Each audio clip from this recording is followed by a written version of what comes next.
Welcome to Been There, Done That, a podcast we launched to talk about raw, unfiltered founder stories. We listen to so many podcasts ourselves, and we figured that most of them talk about success stories after they happened. And facts and figures get distorted, plus strategies that worked 10 years ago don't work today anymore. We at EWOR wanted to launch something that tells raw, unfiltered founder stories today. And we believe we're in a unique position to do this because every year we support 35 founders to build $10 billion plus companies. We do that as founders ourselves. 40% of our full-time team have launched companies valued between 100 million and 10 billion. Therefore, we want to talk founder to founder with people on how they got from zero to $1 million ARR or from zero to a seed round. You listening to Been There, Done That. Welcome to the show.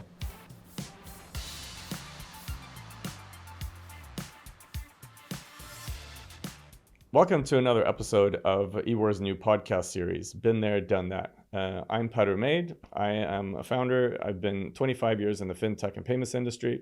I built a company called SumUp, valued at over 10 billion. And today I'm a full-time partner at EWOR. So today I have with me Josiah Senu here in the studio, and super excited to talk about your experiences as a founder and kind of starting with your founder story. Where did it all begin? First of all, thanks so much for having me on the podcast, Peter. It's a pleasure to be here. I guess where did it all begin? I ask myself that question all the time as well. When I was reflecting on it, I couldn't quite think of, was there a specific moment where I decided, okay, it made sense for me to become an entrepreneur? And then I recall, actually, it was probably at the end of a particular journey for me when I was pursuing law quite strongly.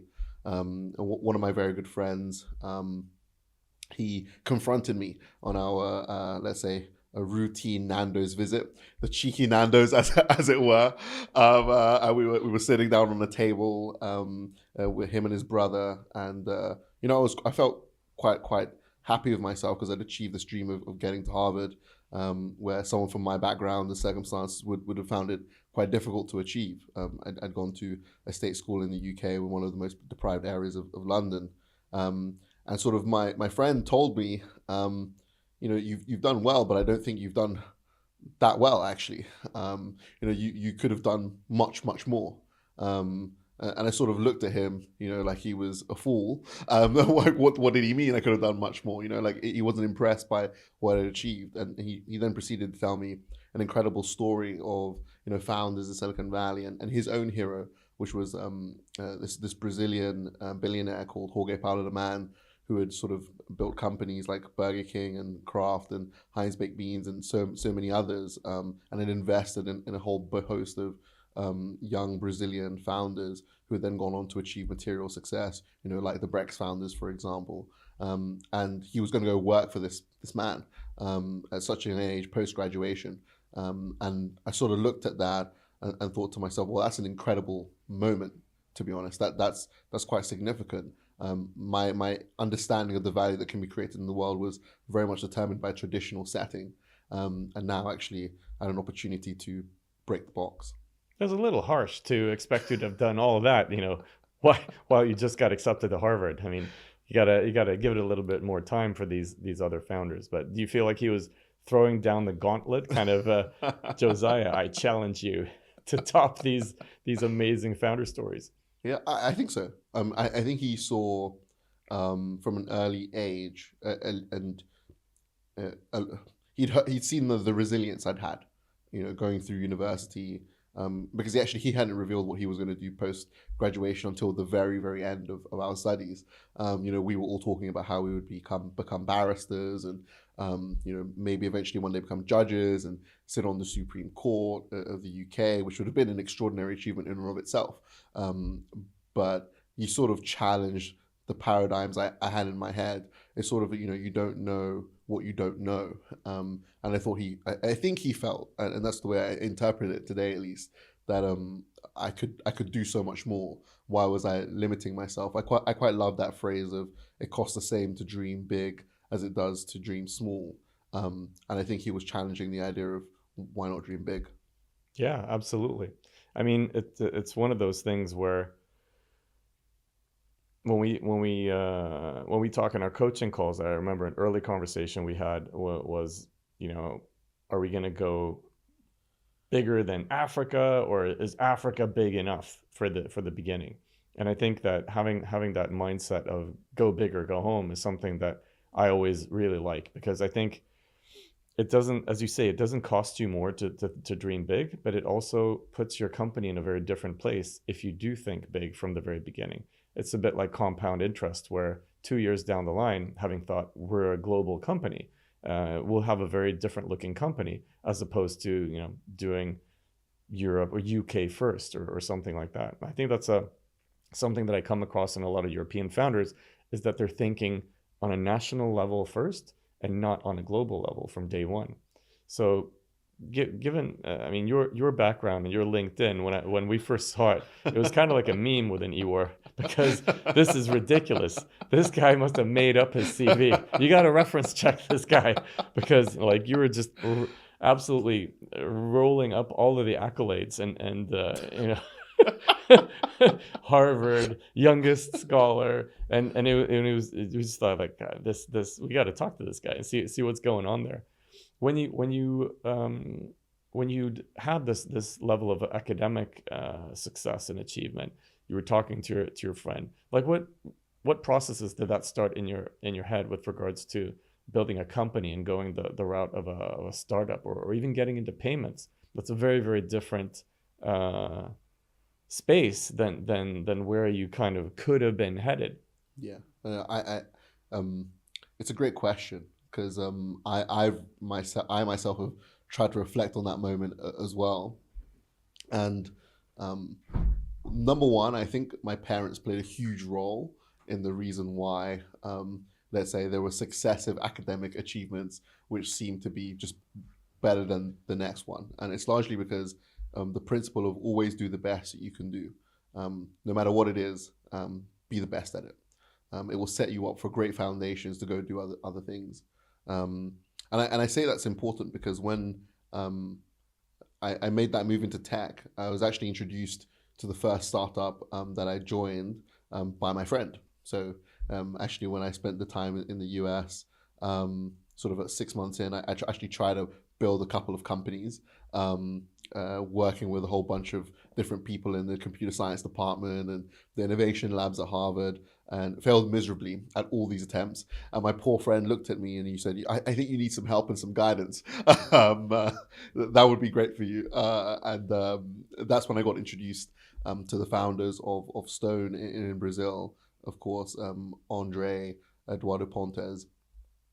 And I think that introduction was very material for me, because that's what introduced me to the world of payments for the first time. They were moving to the UK, and they wanted to build another business very similar to one they built in Brazil. That business had listed on NASDAQ for $30 billion. And the expectation was, actually, let's try and build an even bigger business out in Europe. Have you ever heard of a founder who, with a massive success, who would then go, oh, we're going to build something smaller now? Exactly. You never hear it, right? Ever. And that was what was extraordinary as well for me, because, many founders' dreams, the dream is to IPO, right? Your IPO is coming up pretty soon as well, right? Like that's the game. And this founder had done it. And then he was like, I'm going to do it again. And I think that's like, the ambition that you have as an individual is very much a function of your own purpose and a function of what you want to do in life. And I think being surrounded by that type of ambition was so important and formative to me. So when I was deciding, to move into tech, I sort of had this role model, let's say, in front of me, and then I had, in addition, the path I'd already charted. And I remember one of there's a third founder, actually, Ali, who is very much one of my mentors and invested in our business as well. And I remember when I made the decision to go between tech and law, I went up to him and asked for his advice, as you do. And he said, Josiah, you're going to do great in life no matter what you do. You haven't got to worry about that. But your parents to thank for that. But in life, it's not about what you do; it's about who you do it with.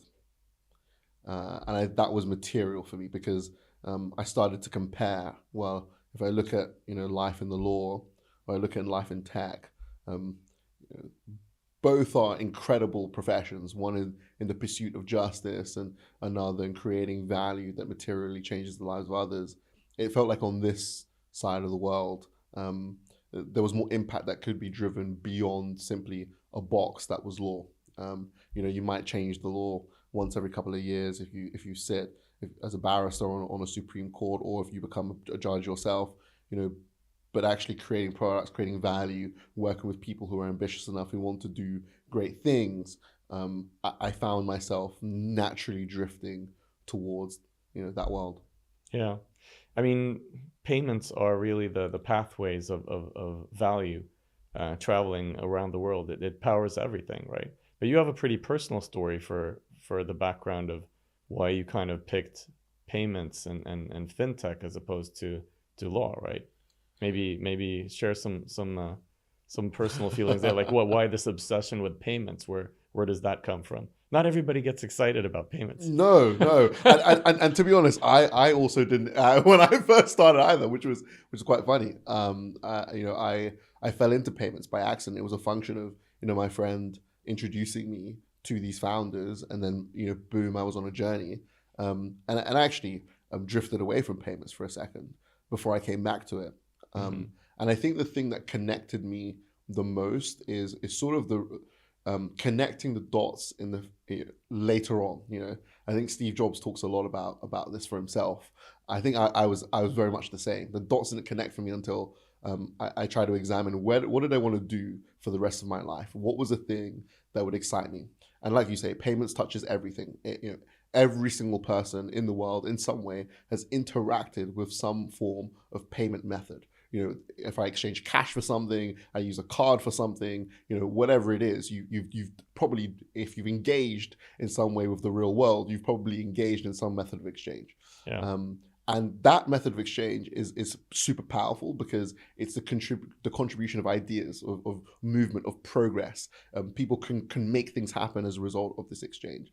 And my personal story, right, is that my father, he stowed away on a ship, heading to Europe, didn't quite make it, lands himself in Gabon. I'm born there, eventually with my mother, manages to get to Europe, makes a life in Europe.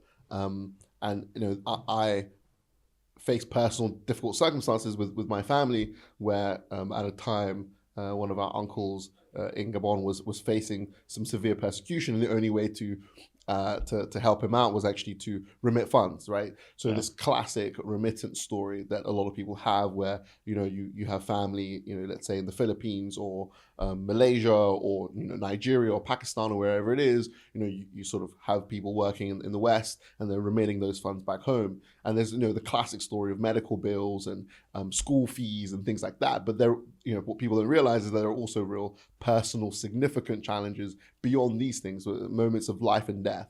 And my uncle was in that moment. Was he going to survive in a Gabonese prison unless some payment was made in order for him to be released? And here you're relying on payment services to do their job, right? Like a Western Union or a MoneyGram or whatever it is, right? To do their job, make sure that the funds arrive. Perish the thought.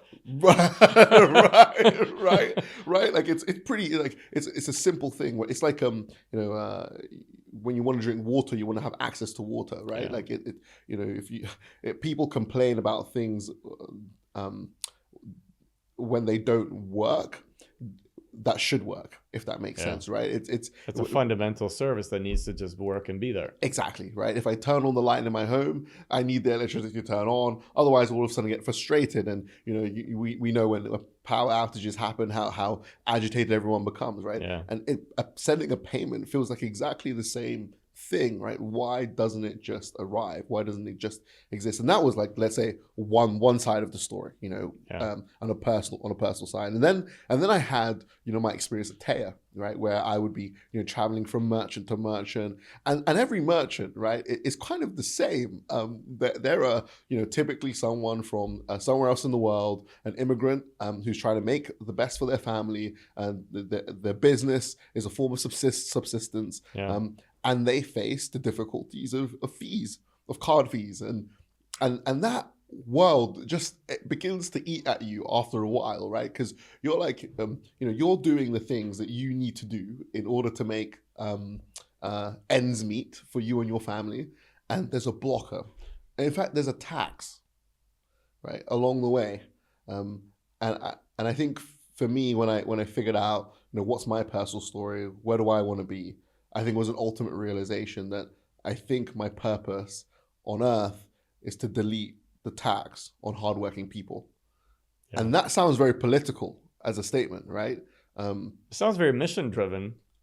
100%, and that for me is that's what gets me excited. I realize that the reason why I could work 16, 17, 18-hour days nonstop year after year was because I was fighting for something bigger than myself.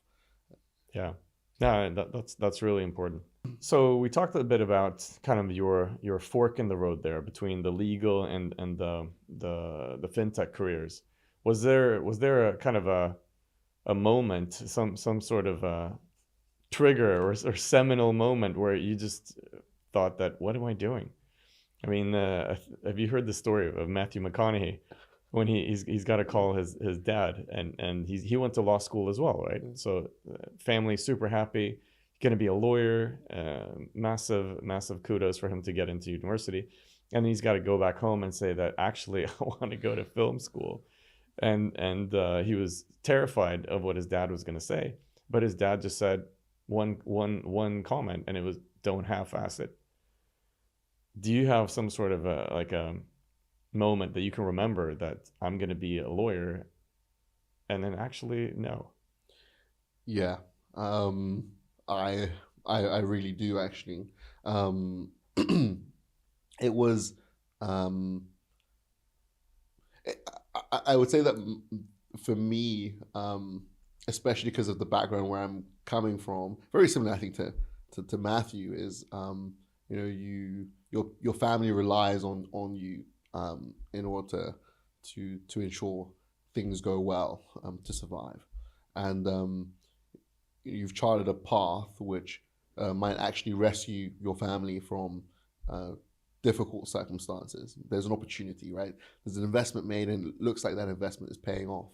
And I have Nigerian parents, and so of course education and all of these things are super, super important.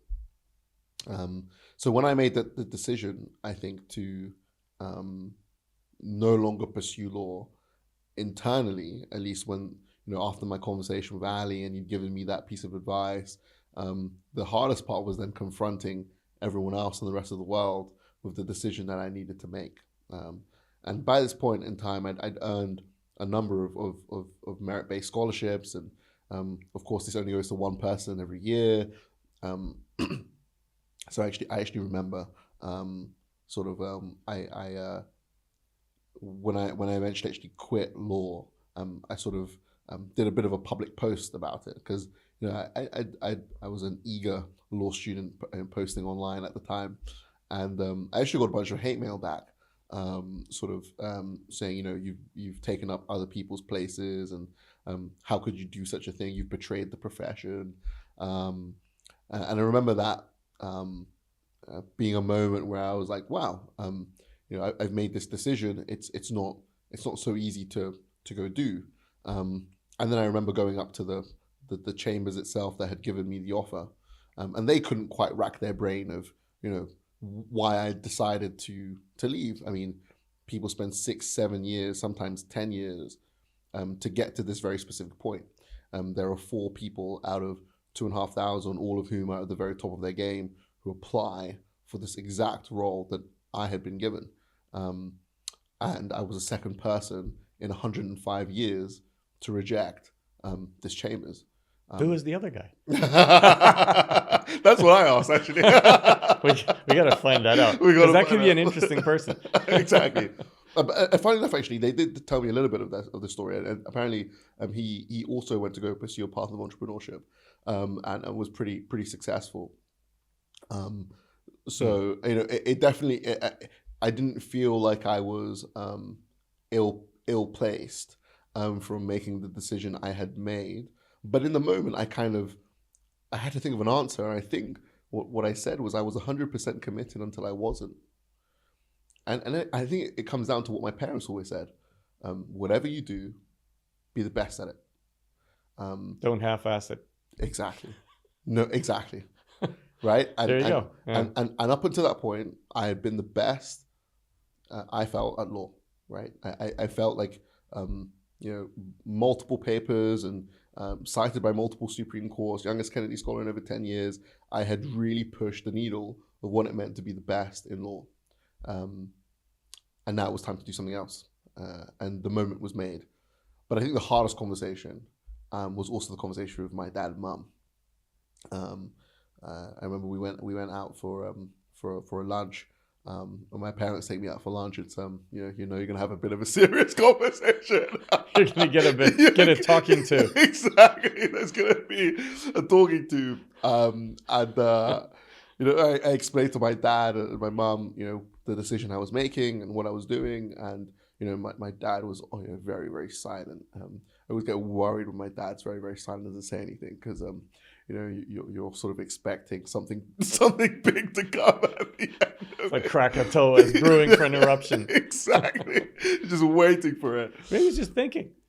Yeah, and one of the things, the thing that he said to me the most was, I still think that you should be a barrister, but I trust your decision making. It hasn't failed you yet. Those are powerful words. Yeah, and that's all I needed. We went for lunch again actually very recently when I started Zuba, because actually all the way through my entrepreneurship journey, my dad has been insistent that I should actually go and pursue the barrister life, which is quite comical. But actually, when I decided to do Zuba, he was actually immensely proud. And I think again it's because of the personal connection to Africa.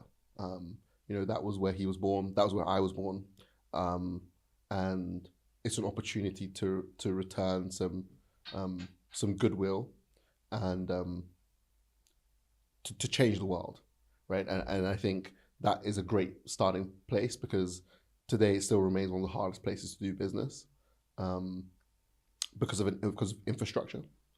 And if you can resolve that, then I think the sky's the limit. And so now, I reflect back on my journey, and I'm immensely grateful for the path that I took. I remember originally when we were talking, the first interview was actually a lot of fun.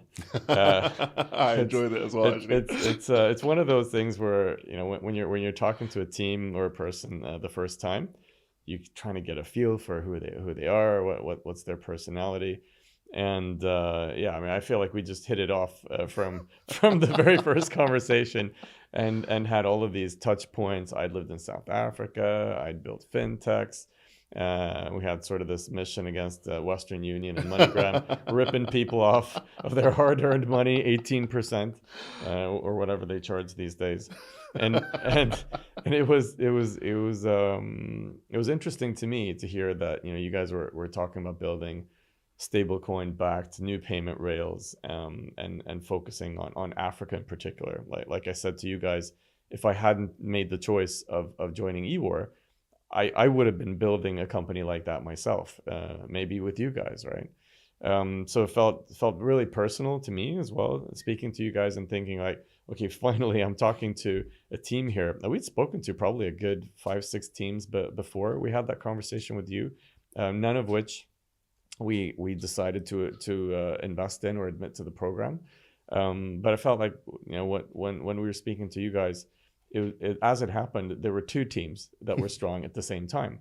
But we had to choose because at EWOR we pick one team for one big idea, so that we really maintain this ecosystem and this cheering for everyone's successes, which I think is so important and so unique about EWOR. Every time we get together and we see all these WhatsApp channels from all the different residencies we've done or community houses, you see that they keep going, they're going on, and that community aspect is really strong.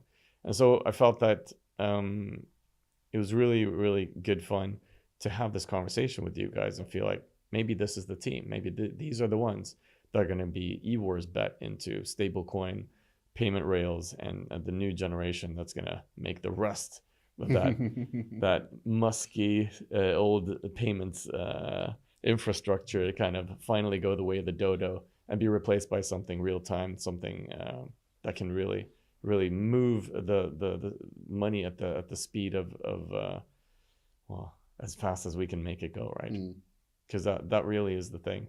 It's also the velocity of money, and I think focusing on Africa, where there is very little infrastructure and where there's a massive opportunity. A lot of people have tried, a lot of people have failed.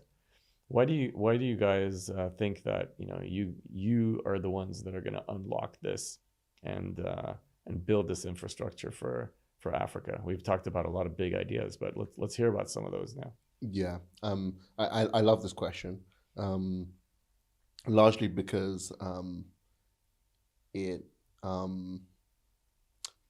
reveals a bunch of assumptions and biases that people have about the world. It's great. And I would have to say as well, I really enjoyed, by the way, our first conversation as well. I thought it was awesome, and there was a real connection there. So when you're an entrepreneur, right, you spend your time trying to fix the hardest problems, right? That's what excites you, right? Smart people like big challenges, motivates them. And when you're thinking about solving problems at a first principles level, you're trying to go and attack. Well, where are the significant problems? Like, where can I go to? What's the foundation of a problem? Like, how do I really get and unpack it? And Africa remains the last place on the inhabited Earth that doesn't have a unified payment processor. Right? It inhabits 1.5 billion people or so, and payments infrastructure is not unified. Right? If you want to move money between African countries, it still remains an incredible challenge to do so. You have new innovations like the Pan-African Payment Settlement System, which now exists, of course. It's a modern innovation, but it still sits on, let's say, incumbent banks. And old messaging systems between them, right? Exactly, right. And then when you think about moving money between an African country and a European country or North American country, it always bounces through an American bank because of SWIFT, right? So let's say the methodologies, the systems, the ways of operating in this part of the world are much further behind than everywhere else. And you ask why? A number of different reasons, from regulatory reasons to technical infrastructure reasons to questions of political risk. There are a whole host of different reasons. And so your question that you have is, can I solve this problem? Right? Like, do I have the skills? And even if I didn't, how would I go about solving it? What would I need to do? And so what excites me about Africa is that it's a blank sheet of paper to go and build the payments infrastructure that we would want to see in the world, because it remains a place in the world which doesn't have a unified payments system. That is what makes it so exciting. Some people always ask me, why not LATAM first? I get an allergic reaction. It's like, well, if you're a true entrepreneur, why would you go to LATAM? It's way easier. If I go to Brazil or I go to Argentina, there's a single country, right?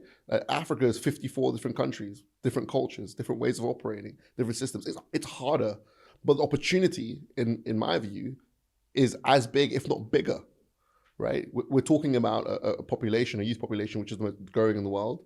The top 10 economies are as big as the Indian economy, right? Like people don't realize that there is a massive opportunity that exists here and will be, in my view, powering the growth of 2040, of 2050. If we live in the future, if our objective is to create the future that other people will live in, then it does not start in any other continent in the world but Africa.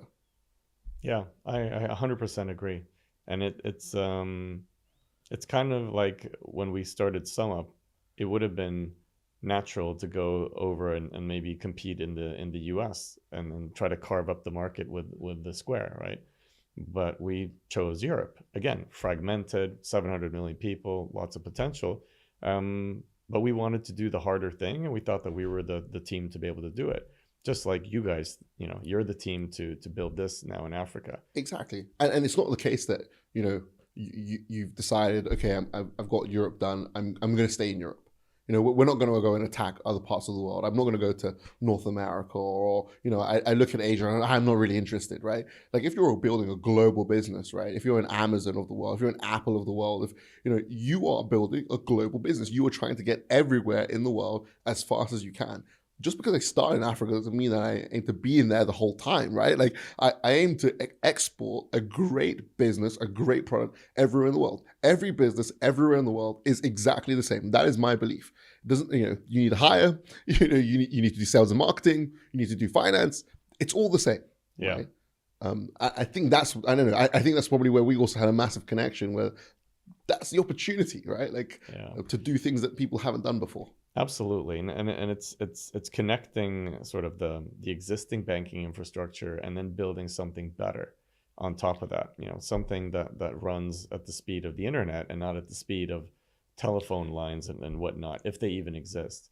I mean, some of the successes in Africa, like M-Pesa, for example, is appropriating a mobile phone network to act like a bank. I mean, it's showing a great deal of need for those types of services, but in the total absence of anything looking like infrastructure, they leapt over one whole level of technology to try to do something with the mobile telephony network and very, very old and not very advanced phones. So imagine what you can do with the technology, and the table is set, but no one's served the banquet yet, right? Exactly. And what most people don't realize is that most of the greatest innovations that we see in the world actually happen in the emerging markets. If you take, for example, Pix in Brazil, or UPI in India, or Japan with the real-time settlement network, or Kenya with M-Pesa, or AWS in South Africa, right? Like some of the greatest things we've known on planet Earth did not come out of Europe and North America. I know that sounds crazy to a lot of people, but that is the truth. Yeah, like the taking the sort of the development of technological innovation for granted that it comes from a certain place. I mean, right now it feels like China is leaping ahead by leaps and bounds in humanoid robotics, in even in AI development. There's a lot of things going on where I think we have to sort of take a step back and not be so arrogant from the Western countries. And I think going after Africa now and really providing them with a payments network that's worthy of the name, and then going global from there. I mean, maybe we're looking at Southeast Asia, where again, you have these people that you're talking about who have a family member working abroad, sending money home, getting ripped off by Western Union and MoneyGram. Like you have huge populations of migrant workers coming from the Philippines and Indonesia and so on, and working in the Middle East and all over. So the need to help those people and to improve the lives of their families that are receiving these funds, getting 18% more money, or 15 or whatever can be saved, is a huge enabler for them.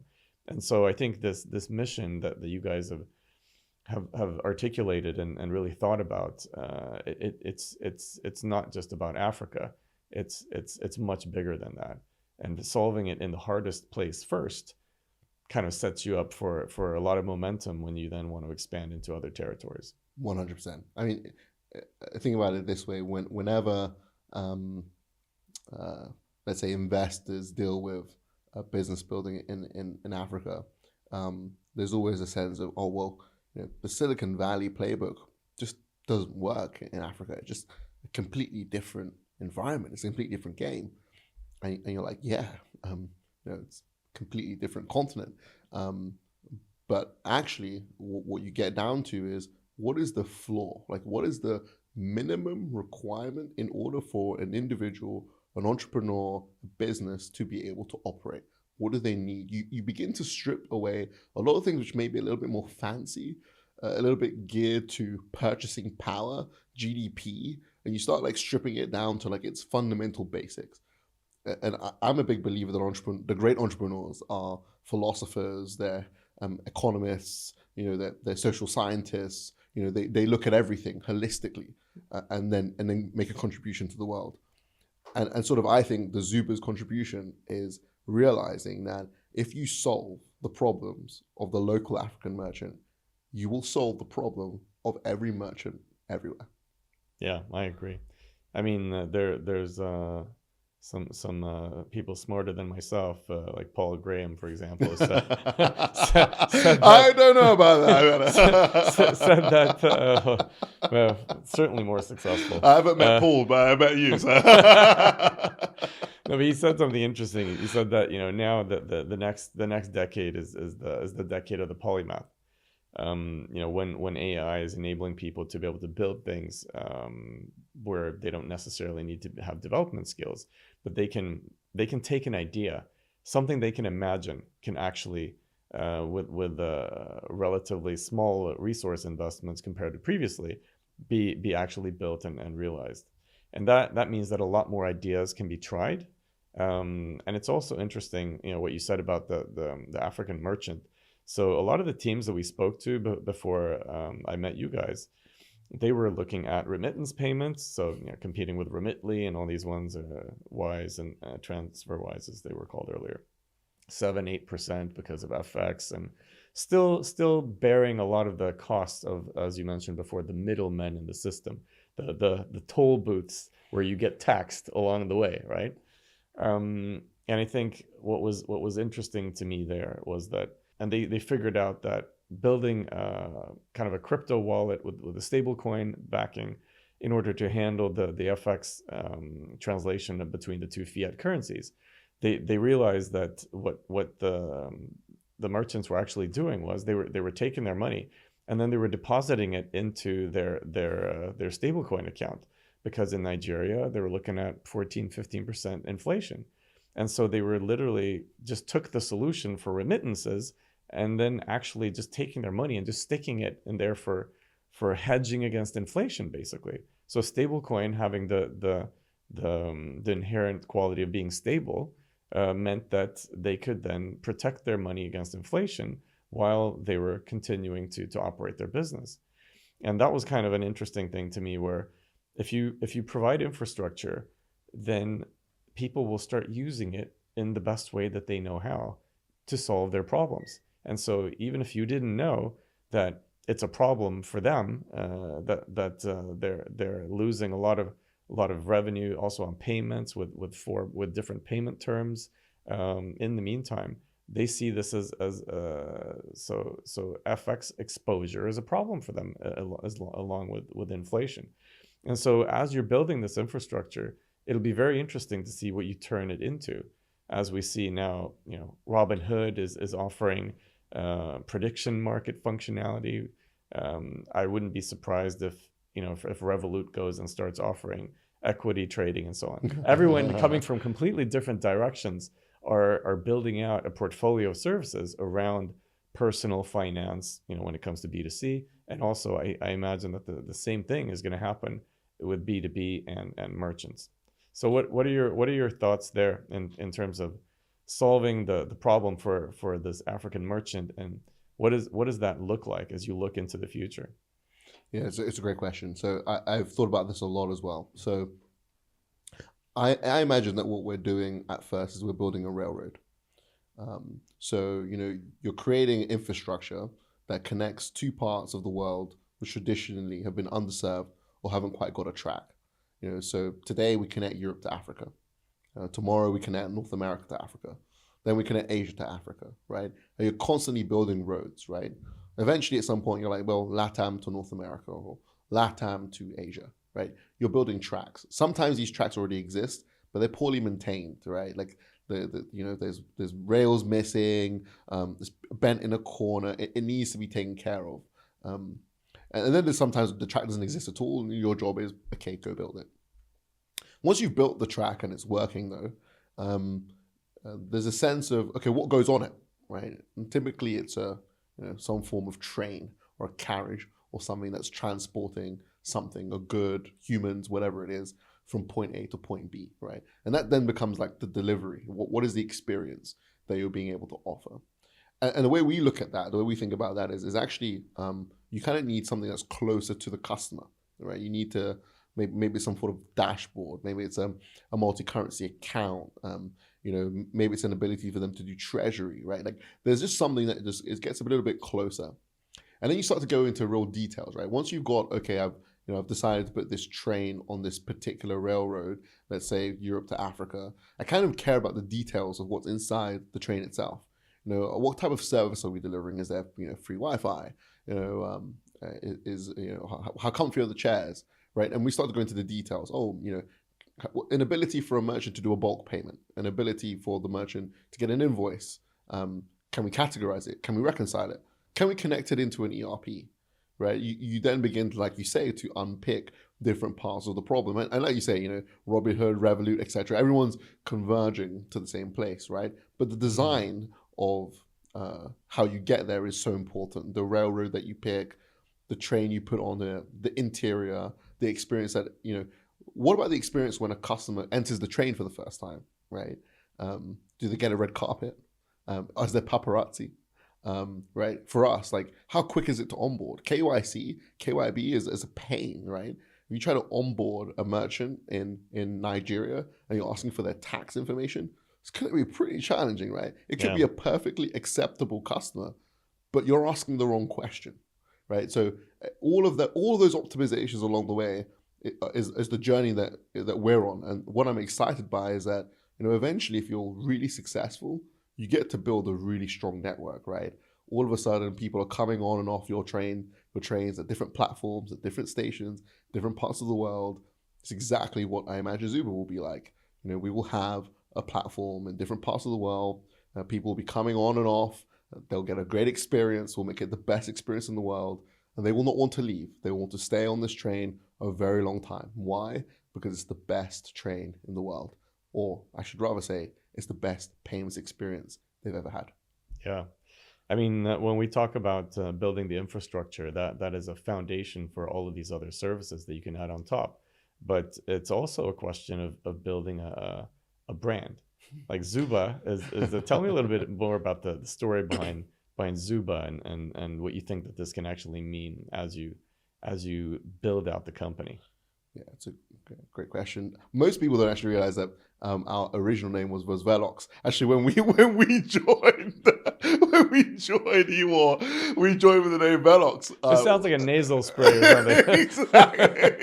It wasn't a good name. I think we changed it when we realized that we kept on getting flagged as Russian arms sanctions with like all of this stuff. So we had to change that because of the mispronunciation on all sorts. But Velox means fast in Latin, right? So we were we had a node back to this idea of we're trying to create speedy payments. We're trying to create a world where things move faster. Yeah. But when we changed to Zuba, it was an opportunity. So Zuba, for example, means sunlight or sun in Shona, which it's a language in South Africa and Zimbabwe, mostly spoken in Zimbabwe. And we quite liked it, not least because, practical benefits, 4-letter word, you can get the .com, but also, right, it was about trying to export something authentically African to the rest of the world, right? Something authentically grounded in bringing energy, right? And that's, and when I think about myself, my co-founder, our team, we are a bunch of electric people, energetic. It's one of the reasons why we love working with you, Pat, right? Right? It's because we jump on a call and there is energy. There is such energy and passion to change the world. What we do is already so hard, and you just walk into it with a great level of enthusiasm, right? And that's what we want everyone to feel like when they use Zuba, when you're engaging with us, a brand, the experience, everything about it is this sense of movement. Like, wow, things are moving, it's happening, we're changing the world, we're moving things forward. That is the quality of aspiration. That's the quality of hope. Hope is the reason why we do all of these things. And if we can contribute to that story, I think it's the greatest privilege on earth. So speaking about the topic of hope, maybe we should discuss your experiences raising funds. That's a great story about hope. I thought that's a perfect segue. Because raising funding is never easy, right? Especially if you have a really big play, like you have a big idea, you're going to need quite a significant amount of money, and the stakes are high, and that means that you're going to need really the right kind of investors on board who are willing to back you in this audacious mission, vision, and undertaking of building something significant. And it's not always easy to find those right investors. It really comes down to meeting the right people and being able to explain and convey to them exactly what you see, in your mind's eye. Maybe you can talk a little bit about that process. And it was a bit of a rocky road and an adventure in and of itself. Yeah, it was. I mean, I think probably the story to tell here is kind of what happened with our fundraising journey. We gone into EWOR, we actually closed the round pretty quickly, but then we extended the round uncapped when we were in SF with yourself, Daniel. That went really well. Then we were like, okay, we've got enough. Let's go build for a second. 10 days later, a huge opportunity that existed, everyone else, and then boom, that launched us into a fundraise. We were very fortunate that we had a bunch of term sheets preempting us into the round. It catalyzed our round. It meant that we could raise a lot more. And then let's say the challenge was like towards the tail end of it, where there was a bit of a wobbly moment of like, can we fill it? Can we fill it? Can we fill it? But then, of course, finally, then it feels oversubscribed. And then we are able to make the decision of, okay, like, we don't want this investor, we don't want this. Okay, we're pretty happy with this, and we walk away. A lot of fundraising is about creating momentum. And then communicating and conveying that momentum to the investors that you're talking to. What was it that you felt, or at what time did you feel like we're gaining that momentum now? We're having those conversations with investors and getting the right kind of feedback that they're interested, and we're going to be in a situation here where we may even get to choose between which ones we want to get on board, because that's really important. I mean, you're building something now for the next 10 years. These investors that are on board, they're going to be around for a long time, so you better like working with them. No, I would say that EWOR was massively helpful to us with our fundraise, unequivocally so. Your support, Daniel's support, massive throughout the entire process. Cannot be underestimated the extent to which that was material to us, because when we started off raising, it was very much about a belief in us. I think we had like a product, we had like a customer, but there wasn't really anything material that had existed. This was really a bet on, these guys are probably going to go solve this problem and do it. And that gives confidence, right? You're like, okay, cool. Now we go do it. And we had an investor in our first round who then went to go on and lead our second round. And I think that progress that we were able to demonstrate between that round and the next round was huge. because when we went into the grand pitch, we were actually not meant to pitch. Right? Like if you recall, it was us, basically calling up and being like, okay, we're gonna do the grand pitch, and oh yeah, we don't have any slides, and okay, like we got to go do this presentation and demonstrate why we got to raise this money. And I think that was awesome, because the speed at which we were able to get to that term sheet, anchoring the round and enabling us to go forward, like massively helpful. I think we were fortunate that people could believe in the story that we were conveying, and it's not easy, right? Like especially for, let's say, African fintech, which gets a discount, right? Yeah, it's a thing, right? It's a thing, right? So we were able to raise at a great valuation, a material amount of cash that enables us to actually go and win this story. And I think one of the exciting things right now is that we are very much on track to have an incredible year. Yeah. One of the best things about EWOR was the support that we received from the partners, yourself and Daniel, and especially Daniel when we were doing the raise that we had, the angel round. And we'd raised a first bit of capital. The round was pretty much closed, but there was so much interest that there was a conversation. Maybe actually we might open it up to a bunch of other strategic investors who might get involved. And Daniel suggested that I actually do that entire quantum uncapped. And I thought, no, there's no way. There's no way any investor's accepting to do this. No way. He's like, oh, just try it. Give it a shot. So I started going into a bunch of these meetings, pitching. Everyone's super excited, and then of course the punchline at the end is, but it's uncapped. Right? And everyone goes exactly. Everyone leans in like, whoa, wasn't expecting that. But they're you sense conviction, right? I think it's a great conviction test. It's like the investors who really believed, they committed. That was awesome to see, and we are so grateful to all our investors who did that. But there was one investor in particular who just could not do it. There was a sense of, I don't invest uncapped, it's impossible. And I went to Daniel and I was like, oh, Daniel, like, I'm going to miss out on this check. Like, what do you think? This has been challenging. And he said, don't worry about it. He'll come back.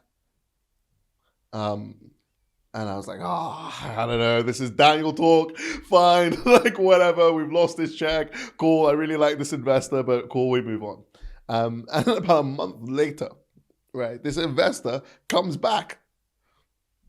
What's going on? I've been hearing so much about you from other investors. Like what's happened since then? It was like, yeah, we made progress. It's going okay. And then he was like, can I get involved in the round? And then, of course, I hit it with the punchline of like, it's uncapped. And after some umming and ahhing, changes his mind and decides he wants to invest uncapped. Mm-hmm. And I think that was a critical moment, right? Because it just demonstrates for me that there are no rules in this game. Life is a playground. You can ultimately choose what you want to do. And people will make decisions constantly based on a variety of different factors, but those factors are really what you make it. You can create the circumstances of your own success, right?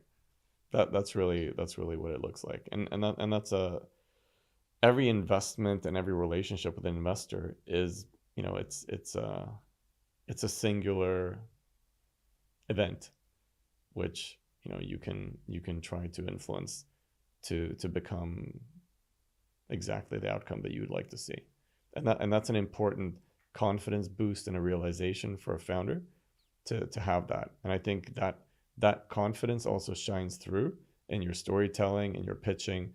And ultimately, since there was a period of time between those contacts, you guys are executing, things are happening, and you're moving at speed. And that is, I think, what really gets the investors to feel like, wow, these guys are really moving. They're the real thing.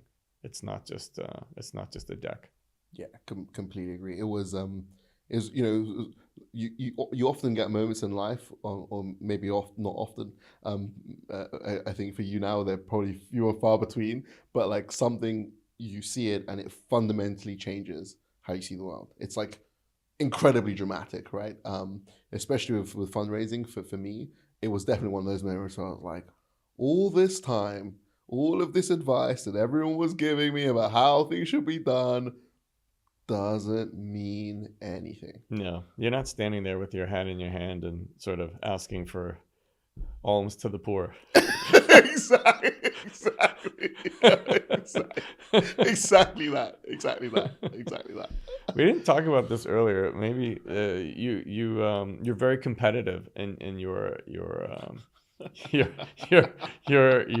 academic life. How would you sort of view yourself as a competitor from the perspective of an entrepreneur? And how does this how does this spill over into other areas of your life? I feel like you're asking that question with pickleball in mind.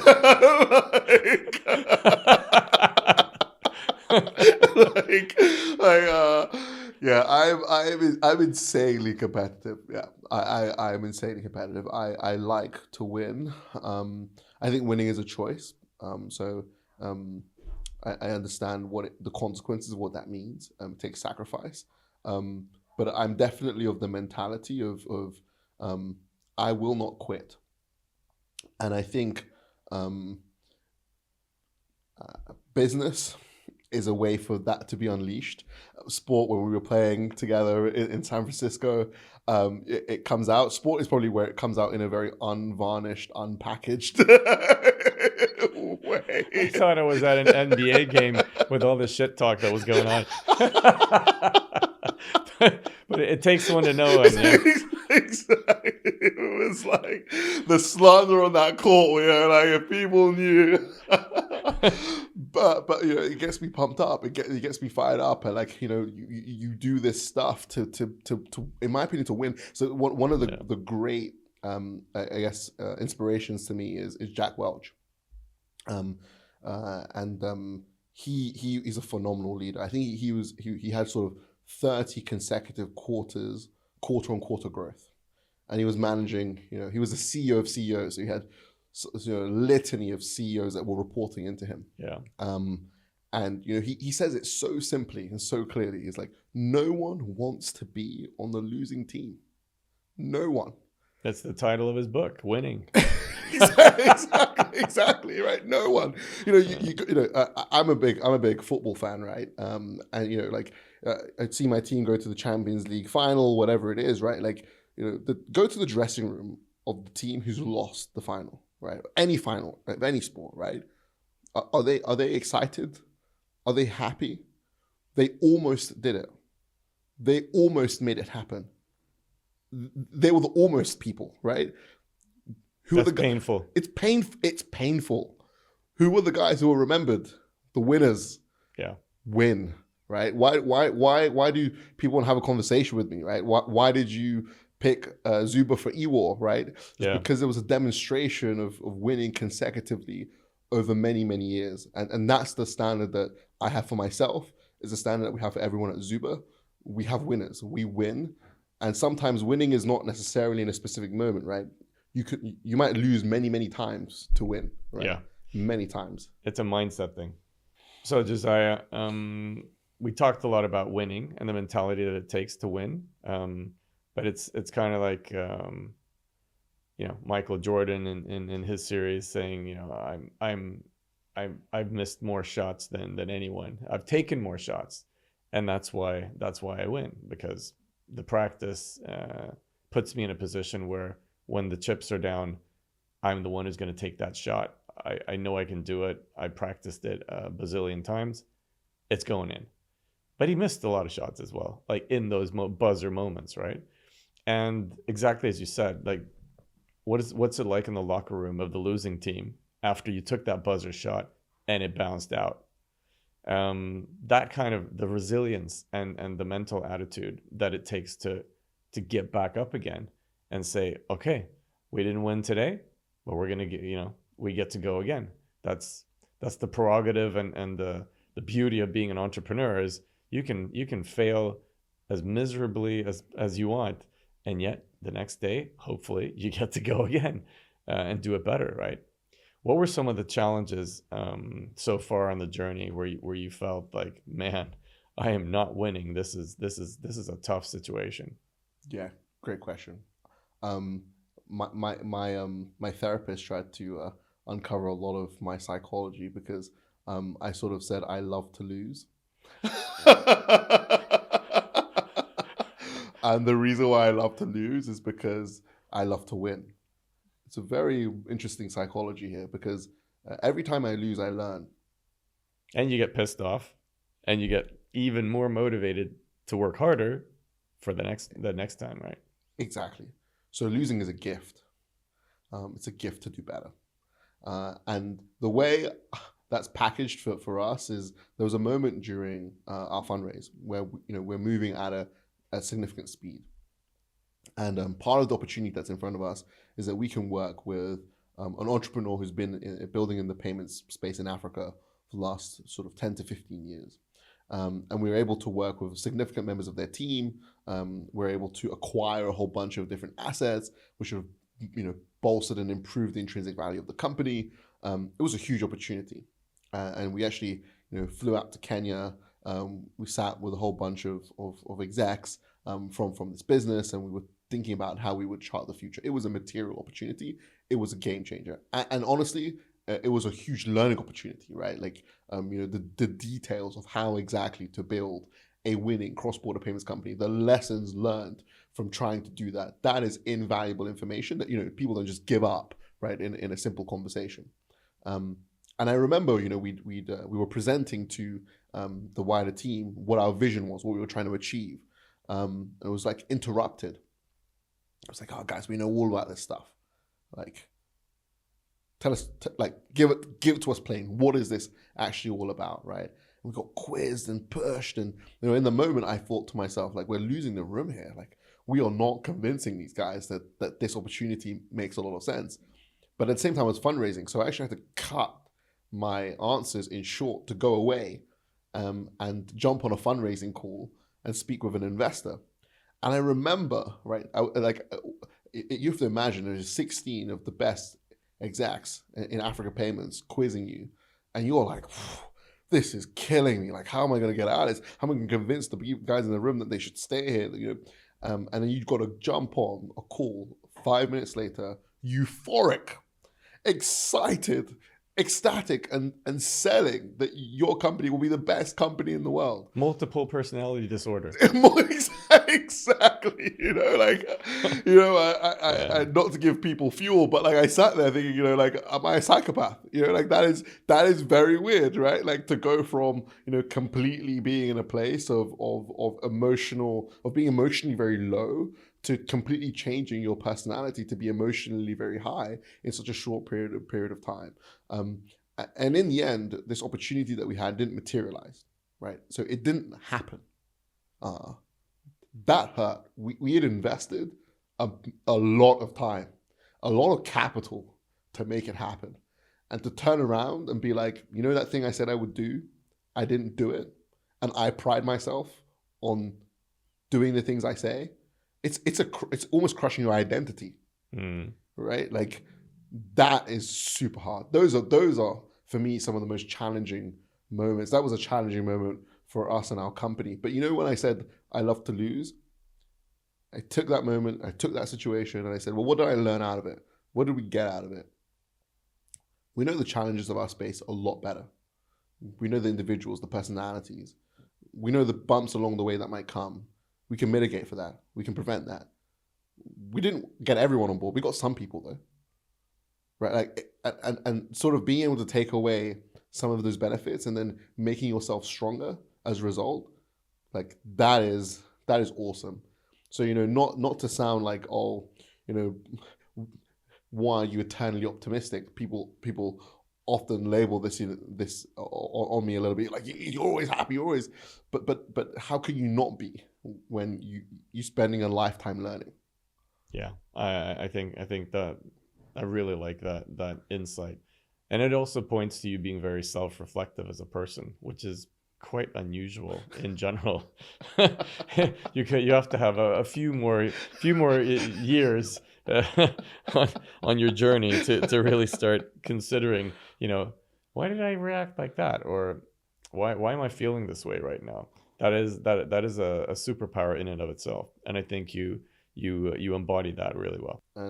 And that was one challenge that I faced, but another challenge that was quite tough for me, also very personally. And actually, what I find is that your company challenges as a founder feel very personal, because like it's just about you, realistically. Like it's your decisions, your choice. Like it's almost confronting your own failure directly, squarely in the face. So another one of these ones was when I left Taya, and I decided I was going to go build a company. I optimized to work with nice people. I'd felt like when I was at Taya, I'd work with some people who were, let's say, challenging, abrasive, to be British about it, right? Like it wasn't easy to survive in that environment. I think people talk about the cultures of Revolut, and maybe because there isn't a lot of public advertising about Taya, people don't recognize that it was actually one of the most challenging environments to work in, and grew me personally quite a lot. So when I left Taya, I was sort of had like PTSD. I was, is there a world that exists where you can build great things with people who aren't ruthlessly annoying and painful and abrasive? Can you do it with people with lots of integrity and lead with kindness? All right, that's what I was looking for. And I ended up starting a business with people with this type of personality. Except we didn't go as far as I wanted us to. We didn't push as hard as I wanted us to. And I think one of my personal reflections is that nice people actually do finish last. And it's not to say that, don't be kind, don't be generous, don't be a leader who empowers, right? But you gotta hit the goal. Like, and sometimes that means saying things that you don't necessarily want to hear. Kindness isn't patting someone on the back and telling them, oh, it's going to be okay. Kindness is saying, look, there's a big, massive hole in your sweater, and like it's making you look really bad. You should probably fix that up. And if you do, you'll be better, I'm sure, right? But like the way you communicate that matters, right? You communicate in the right way, but you gotta pull that out. And I think one of my big reflections is that, and maybe a bit controversial, I don't know, maybe people will challenge me on this, is you sort of do need a little bit of a ruthless streak. I would say my co-founder today is a great guy from Dagestan, and if anyone knows anyone from Dagestan, they don't mess around, right? And we've had very sharp conversations, time to time, brutal conversations. But every time at the end of it, we come out stronger, and we feel more aligned, and we feel closer towards the goal. You can't have a fragile personality. No, you have to be anti-fragile. It's one of those things where I mean, being honest and open about things that don't work, the sooner you have those conversations, the better, and especially with your co-founder. I mean, we talk a lot about that in EWOR, that you've gotta really be on the same page. You should take a look at the co-founder agreement.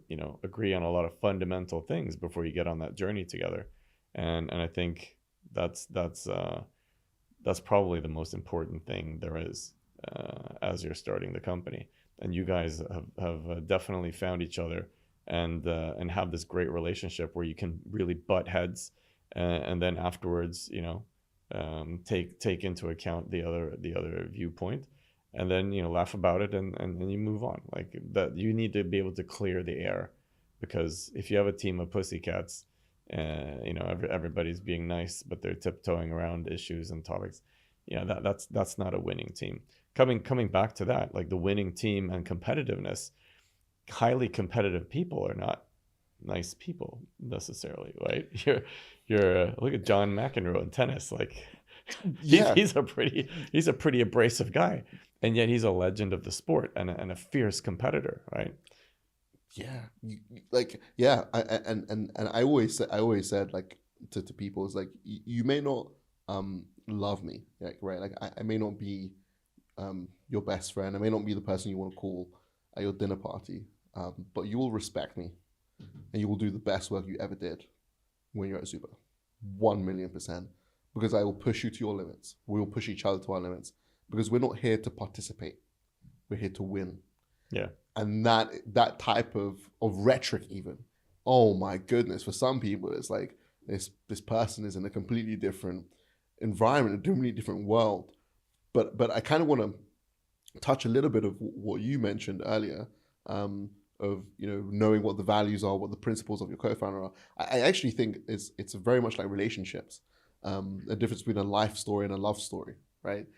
There's a love story where you see your co-founder and they've got like all these accolades. You're like, oh my God, they're amazing! Wow, this is beautiful. And you go off on this like 1 month building. You go to a retreat somewhere, and like, oh, we built this amazing product, but it sells to no one. Yeah. Right. Like no one's buying it, but it was amazing, right? Yeah. But there's the life story, which is how long do you want to be in this for? 4 years, 5 years, IPO, exit, right? Like, are you willing to work 18-hour days, 6 days a week? How do you think about hiring? Remote, hybrid, in person? These are life story questions. They're not values questions. They're not, do you believe in God? It's